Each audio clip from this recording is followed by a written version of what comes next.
स्वामी विवेकानंद ग्रामीण विकास समिति के सचिव आदरणीय श्री वी.के. वर्मा जी से निवेदन करूंगा कि वे स्वागत भाषण करने का कष्ट करें। आदरणीय वर्मा जी।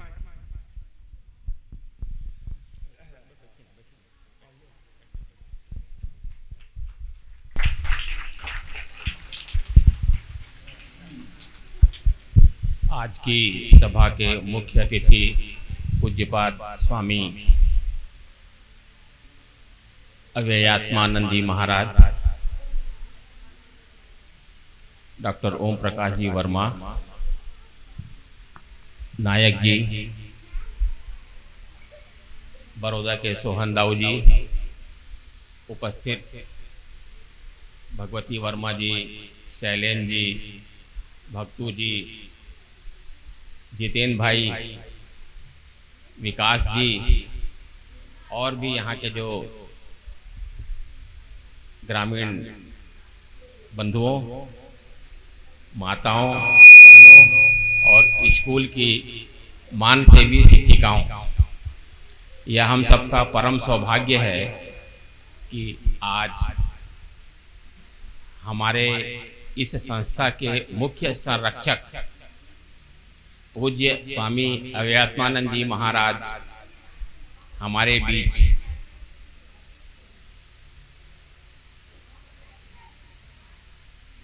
इस संस्था में पधारे हैं। हम उनका हृदय से स्वागत करते हैं, अभिनंदन करते हैं। वे जो भी रामकृष्ण मिशन विवेकानंद आश्रम रायपुर का जो सचिव होते हैं, वो महाराज जी हमारे मुख्य संरक्षक होते हैं और उन्हीं के मार्गदर्शन में संस्था अपनी गतिविधियों को संचालित करती है।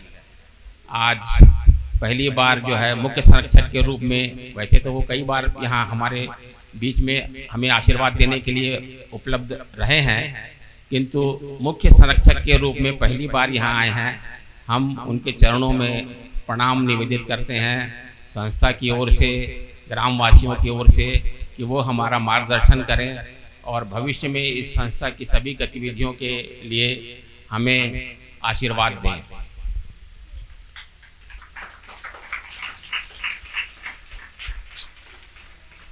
महाराज जी का जन्म फरफौद ग्राम में हुआ है। मंदिर हसौद के पास भानसौद जो गांव है, भानसौद नारा, उनकी प्राथमिक शिक्षा वहीं से उन्होंने किया और उस प्राथमिक शिक्षा के बाद उच्च हायर सेकेंडरी स्कूल भानसौद स्कूल से किए हैं। उसके बाद रायपुर में उच्च शिक्षा ग्रहण की। रायपुर में स्वामी आत्मानंद जी के साथ इनके पारिवारिक संबंध रहे और उसी के प्रेरणा के स्वरूप स्वामी जी के आशीर्वाद से इनने भी अपने पूरे जीवन को रामकृष्ण मठ और मिशन को समर्पित कर दिया है। हम उनके प्रति कृतज्ञ हैं। वे मिशन के कई सेंटरों में रहे हैं। गुजरात के कच्छ में जब भीषण बाढ़ आई हुई थी, तूफान जो आया हुआ था, उसमें जो विध्वंस हुआ था, उसमें रामकृष्ण मिशन की तरफ से पूरे गांव के बसाहट के लिए रामकृष्ण मिशन ने महाराज जी को वहां भेजा था और महाराज जी ने बड़ी कुशलता के साथ 2 साल के अंदर पूरे गांव को बसा के वहां लोगों को घर और ये सब सुविधाएं प्रदान करी हैं और गांव वाले आज भी उनको याद करते हैं। गुजरात के पोरबंदर सेंटर में वो कई साल तक रहे, राजस्थान के जयपुर सेंटर में रहे, छत्तीसगढ़ के नारायणपुर सेंटर में रहे और उत्तर प्रदेश के हिमालयन कई सेंटरों में रहे, मायावती में और अभी जो है वो यहाँ पे रायपुर आश्रम के सचिव हैं। हम उनका हृदय से स्वागत करते हैं, अभिनंदन करते हैं, उनके चरणों में प्रणाम ज्ञापित करते हैं। स्वामी जी का जो विषय आज का रहेगा वो है मानव जीवन का प्रयोजन। इस विषय पर वक्तव्य देने के लिए विवेकानंद विद्यापीठ रायपुर के सचिव डॉक्टर ओम प्रकाश जी वर्मा हमारे साथ हैं। डॉक्टर ओम प्रकाश वर्मा जी के बारे में आप सभी जानते हैं कि वो इस संस्था के फाउंडर मेंबर हैं और उनके मार्गदर्शन में ही जो है ये सब चीज़ें जो है यहाँ पे हम लोग आगे कर पा रहे हैं। उनका भी हम स्वागत करते हैं, हृदय से अभिनंदन करते हैं और आप सबका भी जो आपने यहाँ उपस्थित होकर इस कार्यक्रम में शामिल हुए हैं, आप सबका भी स्वागत और अभिनंदन करते हैं। अब मैं डॉक्टर ओम प्रकाश वर्मा जी से सादर विनती करता हूँ कि वे मानव जीवन के प्रयोजन विषय पर अपने वक्तव्य का प्रारंभ करें। डॉक्टर ओम प्रकाश जी वर्मा। परम पूज्यपाद श्रीमद स्वामी अव्ययात्मानंद जी महाराज, इस संस्था के सचिव आदरणीय श्री वीरेंद्र वर्मा जी, श्री नायक जी, श्री सोहन चंद्राकर जी, उपस्थित देवियों, सज्जनों तथा प्रिय छोटे छात्र छात्राओं,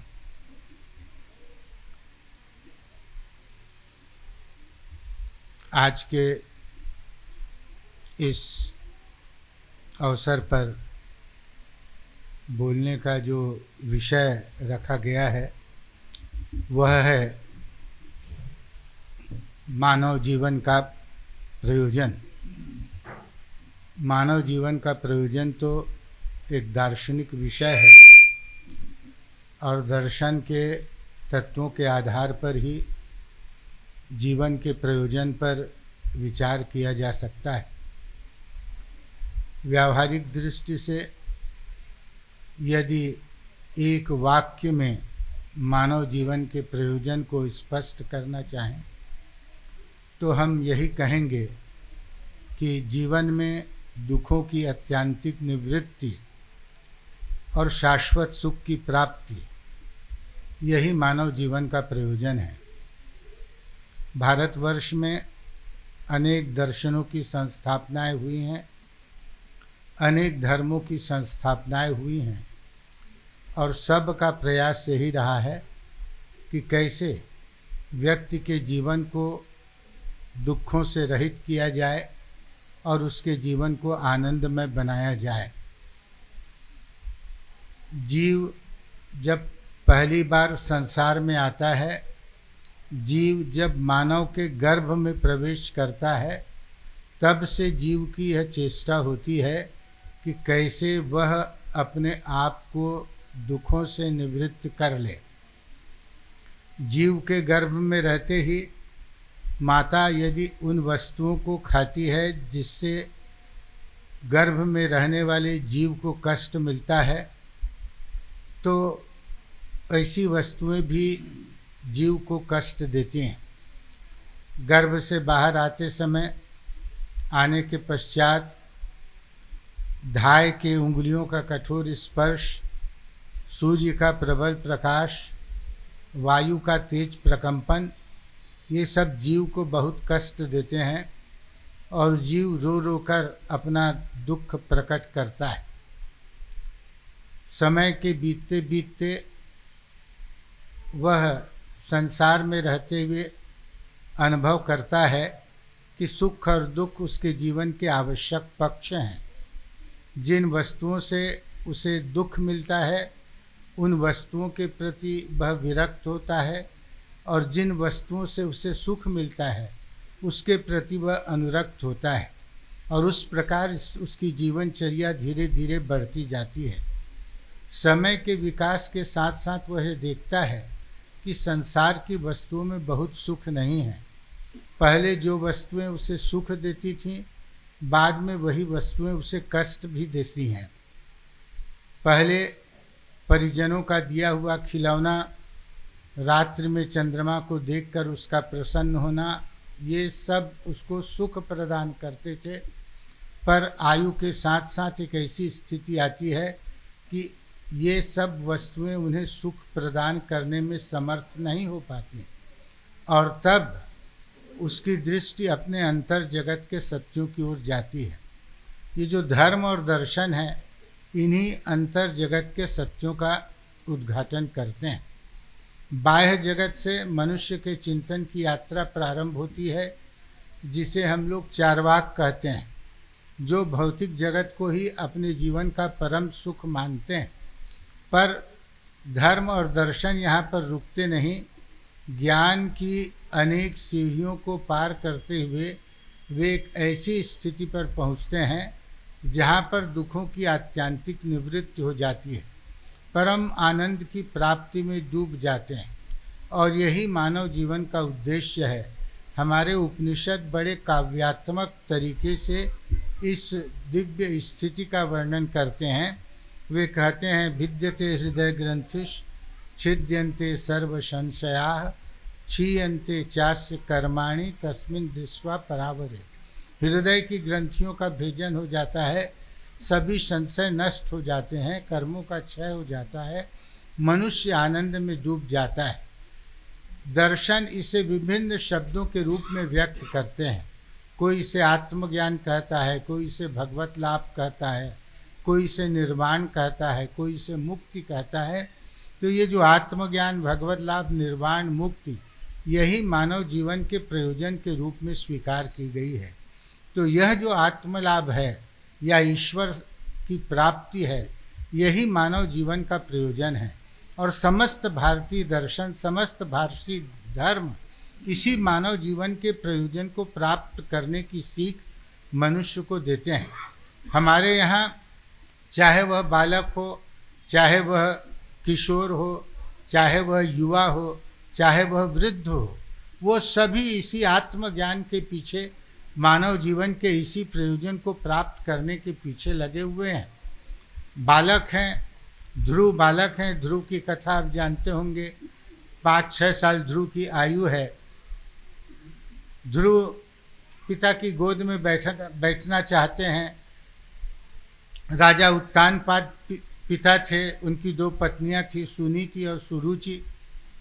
सुरुचि के पुत्र का नाम उत्तम था। उत्तम राजा की गोद में बैठा हुआ था।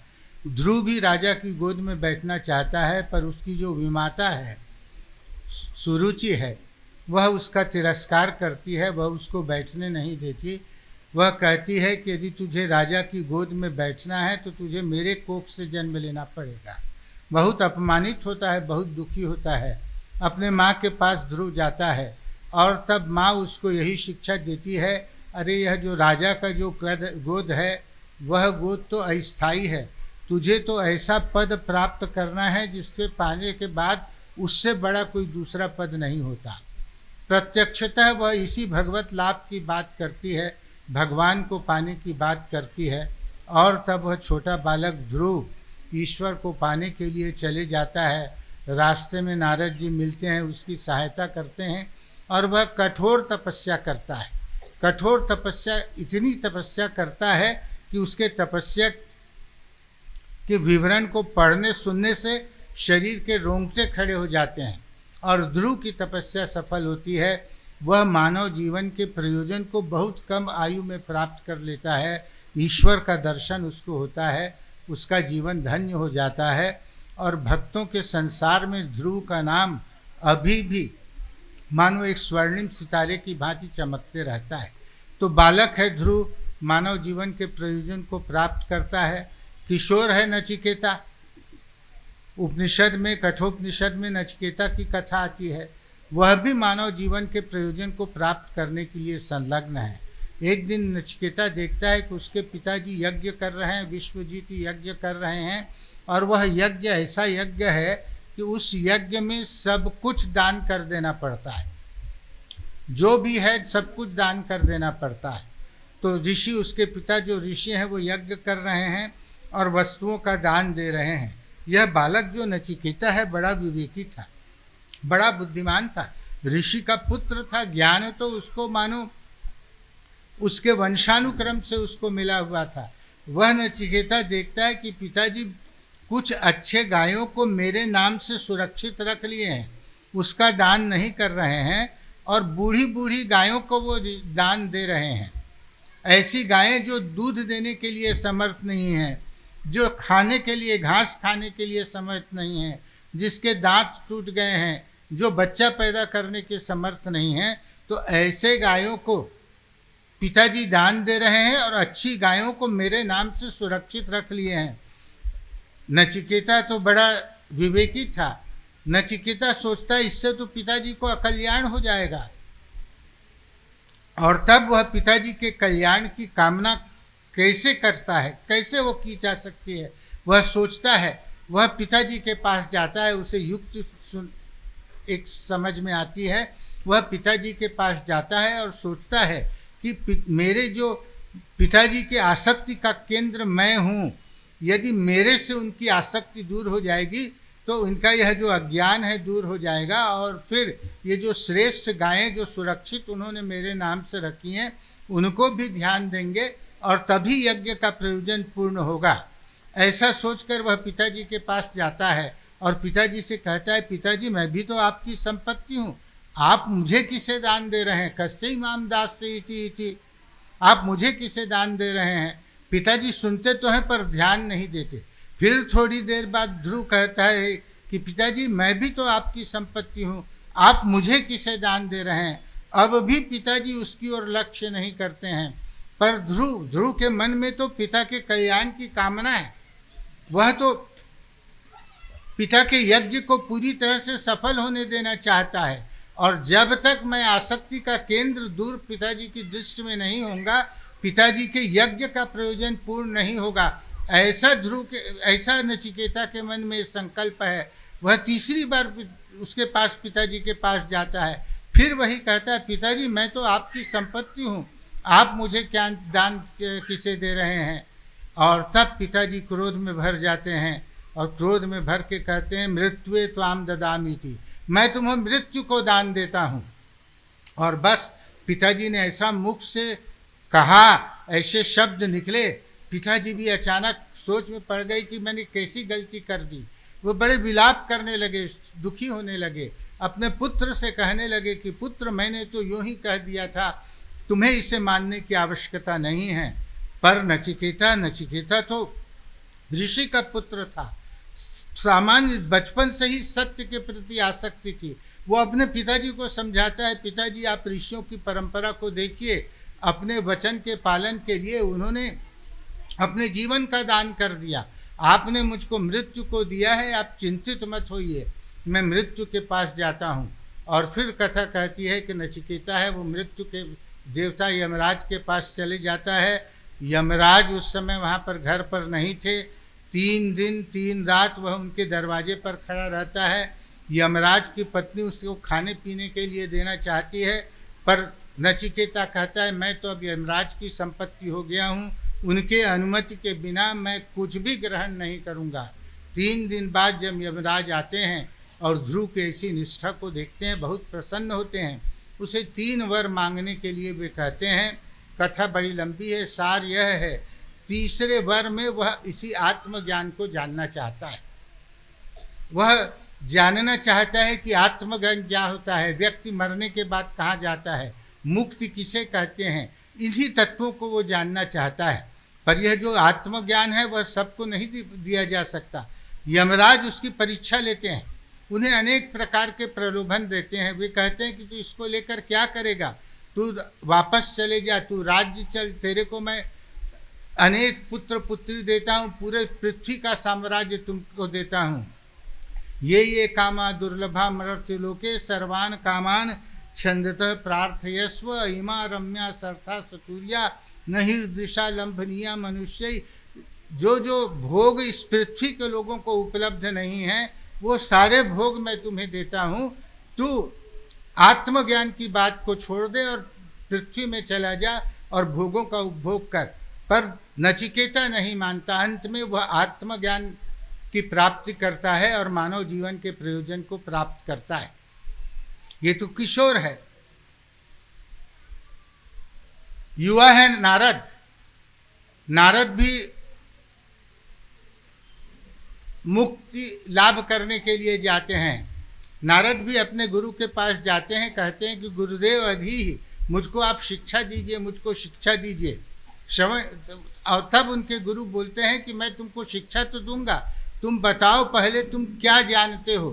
तुम जो जानते हो उसके जो नहीं जानते वह चीज़ मैं तुमको बतलाऊंगा। और तब नारद उनको बतलाता है कि वो क्या क्या जानता है। नारद बोलता है कि ऋग्वेदम भगवो अध्ययमी, यजुर्वेदम सामवेदम तृतीयम, आर्थवर्णम चतुर्थम, इतिहास पुराणम पंचमम, वेदानाम वेदम, पितृम धातिम दैवम निधिम, वाक्यो वाक्यम लोकायनम, देव विद्याम ब्रह्म विद्याम भूत विद्याम सर्पदैव जैन विद्याम एतत् सर्वो विद्येमि। सारे संसार का ज्ञान नारद के पास है। और तब उसके गुरु सनत कुमार कहते हैं तुम तो सब जानते हो, तुम मेरे पास क्यों आए हो। और तब नारद कहता है कि मैं जानता हूँ पुस्तकों का ज्ञान मेरे पास है, मुझे आत्म तत्व का ज्ञान नहीं है और इसीलिए मैं दुखी हूँ, तो आप मुझको आत्म तत्व का ज्ञान दीजिए। और तब नारद के प्रार्थना से प्रसन्न होकर सनत कुमार उनको इसी आत्मज्ञान का उपदेश देते हैं। तो यह युवा है नारद जो आत्मज्ञान प्राप्त करते हैं, जीवन के प्रयोजन को पूर्ण करते हैं। और वृद्ध हैं याज्ञवल्क। याज्ञवल्क ऋषि वृद्ध हो चले। याज्ञवल्क ऋषि की 2 पत्नियां थी, मैत्री और कात्यायनी।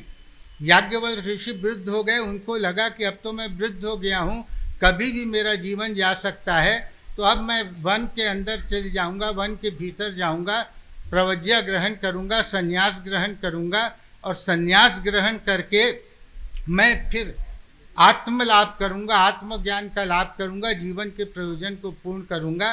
फिर उनके मन में आता है याज्ञवल्क ऋषि के कि धन संपत्ति को लेकर मेरे दोनों पत्नियों के बीच में विवाद मत हो जाए। तब फिर याज्ञवल्क ऋषि सोचते हैं कि धन संपत्ति को दोनों के बीच में मैं वितरित कर देता हूँ और फिर आनंद से वन में चले जाऊंगा।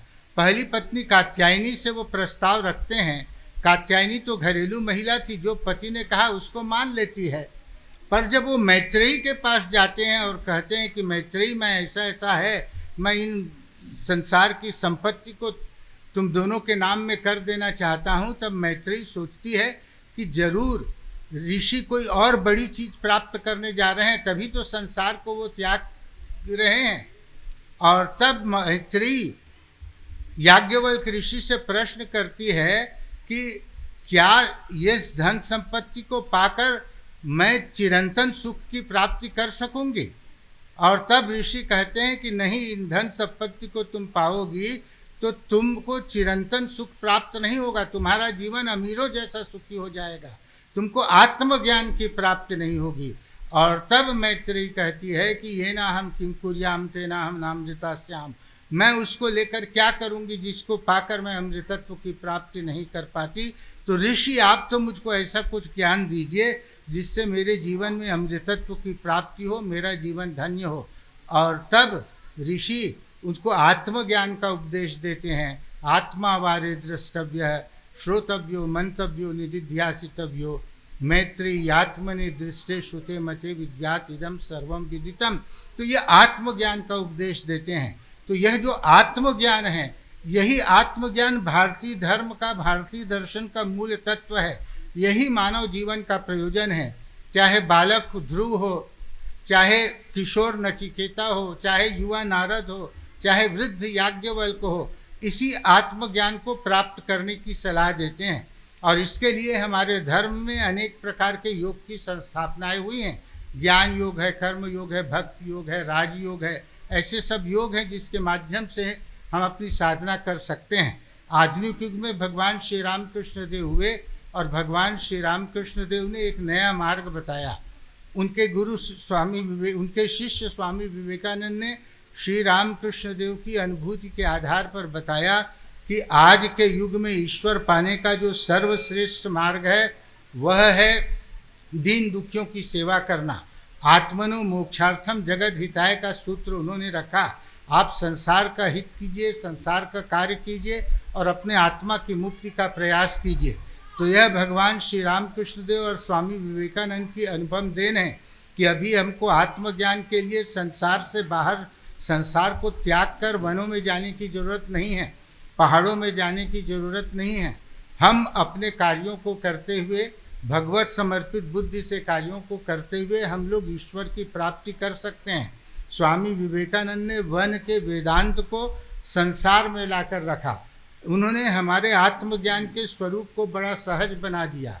हम अपने कार्य को ईमानदारी से करें, दीन दुखियों की सेवा करें, वही ईश्वर की सबसे बड़ी पूजा है। स्वामी विवेकानंद ने कहा, अरे तुम्हें ईश्वर को ढूंढने कहाँ जाना है? क्या गरीब, अनाथ और निर्बल ईश्वर नहीं है? पहले इन्हीं की पूजा क्यों नहीं करते? गंगा किनारे बैठकर कुआं क्यों खोदते हो? तो इस प्रकार दीन दुखियों की सेवा करने को स्वामी विवेकानंद ने ईश्वर की पूजा कहा, और इसी के माध्यम से हमको आत्मलाभ हो सकता है। गीता में कर्मयोग की चर्चा की है कि हम कर्म के माध्यम से अपने कर्म को करते हुए ईश्वर की प्राप्ति कर सकते हैं। प्रत्येक व्यक्ति के पास अपना अपना कर्म करने का है। अपने कर्म को वो ईमानदारी से करेगा तो उसी से उसको भगवान की प्राप्ति हो जाएगी। बहुत आवश्यक नहीं है कि व्यक्ति मंदिरों में जाए, गिरजाघरों में जाए, मस्जिदों में जाए, शास्त्र अध्ययन करिए। ये सब बातें अच्छी हैं, पर यह बहुत आवश्यक नहीं है कि व्यक्ति ऐसा करे। अपने अपने कामों को ईमानदारी से करते हुए व्यक्ति ईश्वर की प्राप्त कर सकता है। किसान अपना कृषि कर्म ईमानदारी से करे, वही उसके लिए ईश्वर की पूजा होगी। व्यापारी अपना व्यापार का कर्म ईमानदारी से करे, वही उसके लिए ईश्वर की पूजा होगी। तो प्रत्येक व्यक्ति अपने अपने कर्मों को करते हुए ईश्वर की प्राप्ति कर सकता है। इसीलिए गीता में भगवान श्री कृष्ण कहते हैं कि स्वे स्वे कर्मणि अभिरतः संसिद्धिम लभते नरः। अपने अपने कर्मों को करते हुए व्यक्ति ईश्वर की प्राप्ति कर ले सकता है। महाभारत में धर्मव्याध की कथा आती है। व्याध माने कसाई। वो जो कसाई था, पर वो इतना ज्ञान के क्षेत्र में उच्च हो गया था कि वो धर्मव्याध के नाम से जाना जाता था। अब उसकी कसाई की दुकान थी, पर इस कर्म को भी वह भगवत समर्पित बुद्धि से करता था। परंपरा से वह कर्म मिला था, वही उसके पास कर्म था। दूसरा काम करने का उसके पास उपाय नहीं था, तो वो मांस बेचने का कार्य करता था। पर मांस बेचने के कार्य को भी इतनी ईमानदारी और तत्परता से करता था कि वो ब्रह्म ज्ञानी हो गया। जब वो मांस बेचता था तो सड़ा गला मांस नहीं बेचता था। जब मांस को तौलता था तो कांटे नहीं मारता था, और इस भाव से वह मांस को बेचता था कि यही मेरा कर्म है, इसको मैं कितनी ईमानदारी से, कितने अच्छे से कर सकूं, और वह ब्रह्म ज्ञानी हो गया। तो ईश्वर प्राप्ति के लिए, आत्मज्ञान की प्राप्ति के लिए जो हमारे जीवन का प्रयोजन है, सबसे सरल उपाय ठाकुर ने, माँ ने, स्वामी जी ने जो बताया है कि हम अपने अपने कर्मों को समर्पित भाव से करें, पूजा के भाव से करें, ईमानदारी के भाव से करें, तो वही जो हमारे कर्म हैं हमको अपने जीवन के प्रयोजन की प्राप्ति करा देंगे। हमको ईश्वर का लाभ होगा, हमको आत्मज्ञान मिलेगा, हमको मुक्ति का लाभ होगा, और इस प्रकार जो हमारा जीवन है धन्य हो जाएगा। बस इतना कहकर मैं अपने वचनों को विराम देता हूँ। मैं आभारी हूँ विवेकानंद ग्रामीण सेवा समिति का कि उन्होंने मुझको ऐसा अवसर दिया, और आप सबके प्रति भी कृतज्ञता ज्ञापित करना मैं अपना वक्त अभी आपने मुझे सुना और उत्साहित किया। परम आदरणीय डॉक्टर ओम प्रकाश जी वर्मा के द्वारा आज का जो विषय है मानव जीवन का प्रयोजन के बारे में विस्तृत रूप से सुना। हम चाहते हैं कि हम केवल एक कान से सुने और दूसरे कान से निकाल दें, ऐसा ना सुने। हम किसी भी बात को सुनते हैं तो अपने हृदय में धारण करें। जो आत्मज्ञान कहा गया है उसके बारे में आपने बताया, मानवता ही है सही, मानवता ही है सही, मानव का उत्थान, भूल गया मैं, और दूसरा बोल रहा हूं,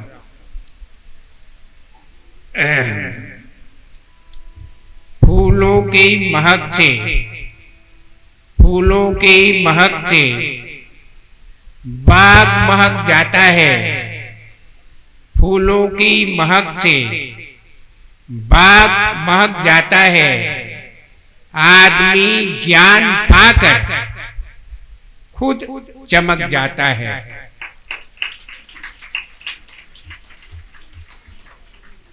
अच्छे व्यवहार से, अच्छे व्यवहार से संस्कार बन जाता है, अच्छे व्यवहार से संस्कार बन जाता है और अच्छे संस्कार से महान बन जाता है।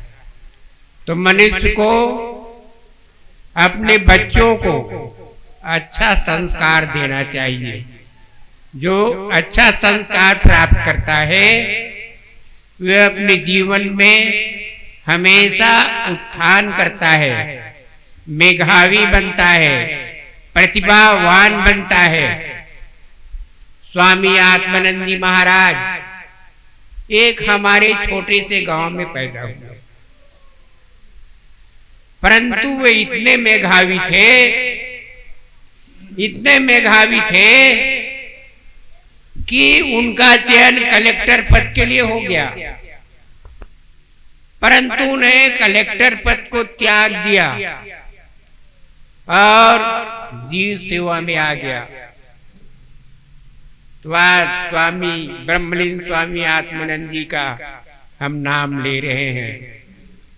अब मैं परम पूज्य स्वामी व्यय आत्मानंद जी महाराज, आप रामकृष्ण मिशन विवेकानंद आश्रम के सचिव हैं तथा हमारे इस बरबंदा ग्राम के आश्रम के संरक्षण हैं, संरक्षक हैं। आप लोग संरक्षक के बारे में जानते हैं। संरक्षक जो होता है वो किसी भी बात को बिगड़ने नहीं देता, संभाल लेता है। तो मैं परम पूज्य स्वामी व्याप्तानंद जी से निवेदन कर रहा हूं कि आज के विषय मानव जीवन का प्रयोजन के बारे में अपना विचार व्यक्त करने का कष्ट करें। पूज्यपाद स्वामी व्याप्तानंद जी महाराज।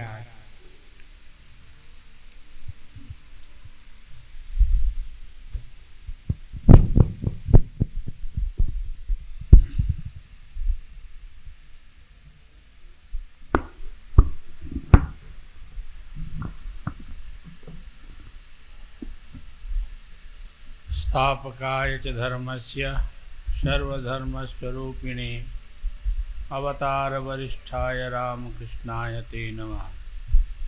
जननीं शारदां देवीं रामकृष्णं जगद्गुरुं पादपद्मे तयो श्रित्वा प्रणमामि मुहुर्मुहुः।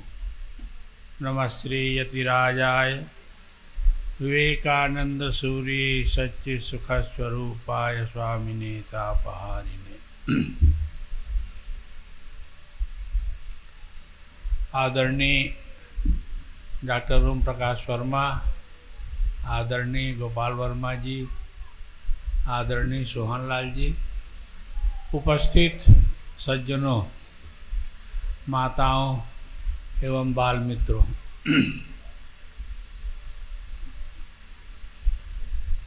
अभी आप लोगों ने डॉक्टर ओम प्रकाश वर्मा से जो सुना उसको यदि आप लोग हजम कर सके तो और कुछ सुनने की आवश्यकता नहीं है। अब क्योंकि बुलाया गया है वहाँ से और यहाँ बिठाने के लिए सब इंतजाम किया है तो कुछ तो बोलना पड़ेगा। समय को देखते हुए बहुत मैं संक्षेप में बोलूँगा, क्योंकि समय की अपनी सीमा है, समय बहुत कम है। साधारण तो यह देखा, ए भैया थोड़ा कैमरा वाले बाजू में आओ, बहुत फोटो हो गया। साधारण तो है हम सोचते हैं कि साधु सन्यासी लोग बहुत बड़े होते हैं और हम लोग गृहस्थ लोग बहुत छोटे होते हैं। बात यही है ना, आप बोलो कि नहीं बोलो, पर होता यही है। साधु सन्यासी लोग बड़े बड़े महात्मा होते हैं, हम लोग गृहस्थ का कोई गिनती नहीं, ऐसी बात नहीं है। स्वामी जी अपने कर्मयोग में कहते हैं, एक बहुत बढ़िया, आप लोग पढ़िए कर्मयोग लेके, गृहस्थ बड़ा है ना सन्यासी बड़ा है। आप लोग सब बोलेंगे सन्यासी बड़ा है, ऐसा करके हम लोग भी यही सोचते थे, पर ऐसी बात नहीं है। स्वामी जी अपने कर्मयोग में कहते हैं, एक राजा था। राजा कोई भी विद्वान व्यक्ति आता तो उससे पूछता सन्यासी बड़ा है ना गृहस्थ बड़ा है। और यदि सन्यासी बोलता है सन्यासी बड़ा है पर सिद्ध नहीं कर सकता तो उसको गृहस्थ बना देता, और गृहस्थ कहता कि गृहस्थ बड़ा है तो शुद्ध नहीं किया तो उसको सन्यासी बना देता।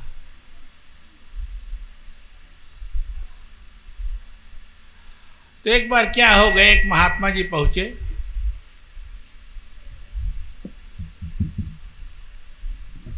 क्या हो गया,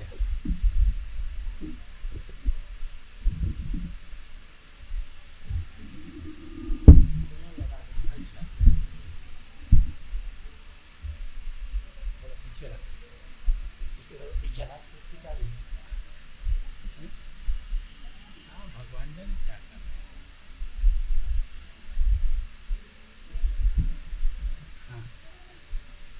ऊपर बीच में, हाँ ठीक है, बस आगे खींचिए, उसको आगे खींचिए, बस ठीक ठीक ठीक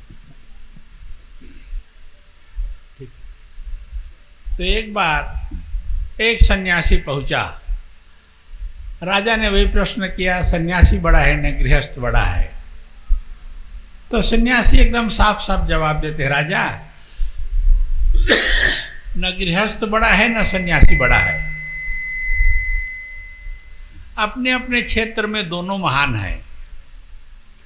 तो बोले इसको प्रमाण दे सकते हो? बोले हाँ चलो, पर एक शर्त है, हमारे साथ आपको चलना पड़ेगा सामान्य वेश में। राजा बोले मंजूर है, सन्यासी से साथ चला गया। बोले बहुत दूर निकल गया, अपना राज्य की सीमा पार कर लिया। देखा एक जगह राजा के यहाँ बहुत बड़ा स्वयंवर हो रहा है, गांव को बहुत बढ़िया सजाया गया है, सब आयोजन हुआ है संगीत का। तो सन्यासी मन में उत्सुकता हो कि यहाँ क्या हो रहा है। उसने कहा कि यहाँ पर एक राजा का जो कन्या है उसका स्वयंवर हो रहा है, और राजा का शर्त है जो राजा के कन्या जिसके गले में हार डाल देगी उसको राजा अपना आधा राज्य जीते जी देगा। और क्योंकि उसका कोई पुत्र नहीं है इसलिए राजा के मृत्यु के बाद पूरा राज्य उसको मिल जाएगा। तो सब लोग गए, किसको नहीं चाहिए राज्य। सन्यासी बोले चलिए राजा साहब अपन भी जाके देखते हैं। राजा गए, सामान्य वेश में था, बगल में सन्यासी था। राजकन्या जब वरमाला लेके जब निकली, घूमते घूमते तो देखा एक सन्यासी बड़ा तेजवान सन्यासी खड़ा है। बहुत आकर्षित हुआ, सामान्य बात है। अब उसने माला को सन्यासी के गले में डाल दिया। अब तो हो होने लगा, ये क्या हुआ, ये क्या हुआ, क्या हुआ सो हुआ। सन्यासी ने अपने गले के माला को फेंक दिया और तुरंत वहां से भागा। राजा साथ में था। अब ऐसी ही कि जो उच्च कुल की कन्याएं एक बार जो ठीक कर लिया, मैंने ठीक कर लिया, बस राजकन्या थी, वो सन्यासी क्यों चला गया, अब तो मैंने अपना तुमको वर चुन लिया, अब तो मैं तुम्हारे साथ नहीं छोड़ूंगी। चलते गए, उसके गांव पार हो गया, आगे पार हो गया, उसका राज्य पार हो गया, आखिर में जंगल में चले गए। जंगल में जाने के बाद राजा की कन्या गई तो उसके साथ राजा की फौज भी गए। अब सन्यासी को तो जंगल का रास्ता मालूम था, वो कहीं जाके छुप गया। फिर वो समझा बुझा के राजकन्या के लोग वापस ले आए। पहुंचते पहुंचते रात हो गया। रात में पेड़ के नीचे वह रुके, आंधी आई, बारिश हुई। अब दिन भर के थके मांदे रात को भूख लगना तो स्वाभाविक है। पेड़ के नीचे बैठ गए, हल्की सी बारिश हुई, ठंड बढ़ गई और ठंड बढ़ने से भूख और ज्यादा लगती है। पेड़ के ऊपर दो पक्षी थे, नर और मादा, उसके छोटे छोटे बच्चे थे। तो नर पक्षी कहता है मादा पक्षी को, देख हमारे पेड़ के नीचे अतिथि आए हैं, अब अतिथि भूखे हैं। तो गृहस्थ का धर्म होता है, हम लोग तो गृहस्थ हैं, गृहस्थ का धर्म तो है घर में कोई भी अतिथि आए उसका सेवा करना, भोजन देना, जल पिलाना, जो भी होता है। तो हम लोग करें क्या? पुरुष पक्षी कहता है देखो मैं जाता हूँ और कहीं से व्यवस्था करता हूँ। वो कहीं गया उड़ते उड़ते और जलती हुई लकड़ी को चोंच में पकड़ के लाया। जंगल में लकड़ी पत्ता तो गिरा हुआ ही रहता है, उसमें गिरा दिया। आग जलने लगा जोर से।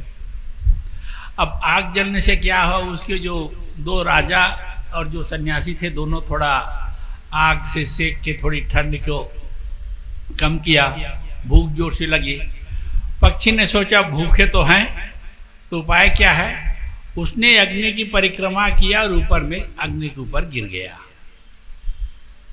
नर पक्षी गिर गया तो मादा पक्षी सोचने लगी ये लोग तो दो हैं और वो तो एक ही है, इसलिए जो पति का धर्म है उसको पूरा करना मेरा भी पत्नी का कर्तव्य होता है।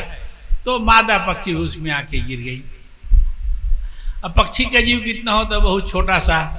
मनुष्य को तो थोड़ा भूख ज्यादा होता है। उसके बच्चे लोग सोचने लगे अरे माँ बाप दोनों तो गए तो हमारा भी कर्तव्य है, धर्म के रास्ते में माँ बाप जो चले उसका अनुकरण करना। दो तीन बच्चे थे वो भी धीरे धीरे करके सब आग में गिर गए। खा तो सके नहीं, इतना करुण दृश्य कैसे खाएगा आदमी? फिर वो तो सन्यासी है। सवेरे हुआ तो राजा को बोला है सन्यासी, राजा साहब आपको अनुभव हो गया? बोले क्या अनुभव हुआ? वो तो कुछ समझा नहीं। बोले अरे नजर में देख के सब अनुभव नहीं हुआ। बोले क्या? आपके यहाँ स्वयंवर था, हम लोग जहाँ गए स्वयंवर था, राजकन्या आई, हमको माला दिया, आधा राज्य के अधिकारी हुए, हमने सब कुछ छोड़ के आ गया। इस प्रकार सन्यासी का त्याग है, वही त्याग है और वही सन्यासी है।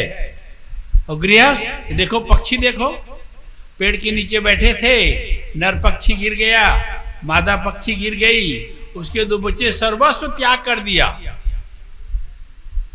इससे बड़ा और त्याग लिया। उदाहरण दिया, पक्षी एक गृहस्थ है। तो गृहस्थ बनना है तो इस प्रकार बनो और सन्यासी बनना है तो इस प्रकार बनो।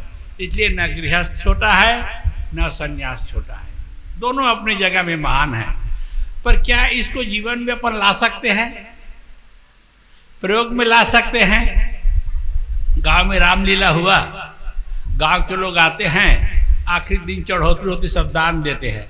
लड़के ने बिना पूछे कोई ज़्यादा बोल दिया, चलो सब बोल रहे हैं तो जोश में आग बोलता, मेरे तरफ से 501 रुपया। सवेरे घर में महाभारत हो गया तो हमको बिना पूछे क्यों दिया? उसके बाप लड़ाई करिया। होता यही है। तो इसलिए कहते हैं न सन्यासी बड़ा है न गृहस्थ बड़ा है, अपने धर्म का ठीक ठीक पालन करना ही बड़ा है। गृहस्थ धर्म का ऐसा अर्थ नहीं है कि पढ़ लिख लिए, कि बड़े हो गए, विवाह किया, 2-4 संतान हुआ, पढ़ा लिखा लिया और बस हो गए। एक गृहस्थ धर्म नहीं है, याद रखिए। गृहस्थ धर्म बड़ा कठिन धर्म है। हमारे 4 आश्रम हैं, ब्रह्मचर्य, गृहस्थ, वानप्रस्थ और संन्यास। तीनों धर्म खाली गृहस्थ धर्म के ऊपर टिका है। तीनों धर्म का भरण पोषण गृहस्थ लोग करते हैं। इसलिए गृहस्थ लोग धर्म बड़ा नहीं है, हम गृहस्थ धर्म को किस प्रकार पालन करते हैं गांव तो बहुत अच्छा है, शहर में जाके देखिए, पहले लोग लिखते थे दरवाजा के सामने सुस्वागतम, कोई भी आइए भाई आपका स्वागत है। अभी भी घर में, गांव में जब शादी विवाह होता है कि घर के बोर्ड लिखा जाता है सुस्वागतम। अब थोड़ा अंग्रेजी फैशन आया तो अब लिखते हैं वेलकम, हिंदी को भूल गए, वेलकम लिखते हैं। उससे और बड़े, आप बड़े शहर में जाएंगे तो गेट के दरवाजा में लिखा रहता है कुत्ते से सावधान, अंदर में रहते हैं आदमी। तो क्या यही गृहस्थ धर्म है? आप लोग हमेशा ख्याल कीजिए,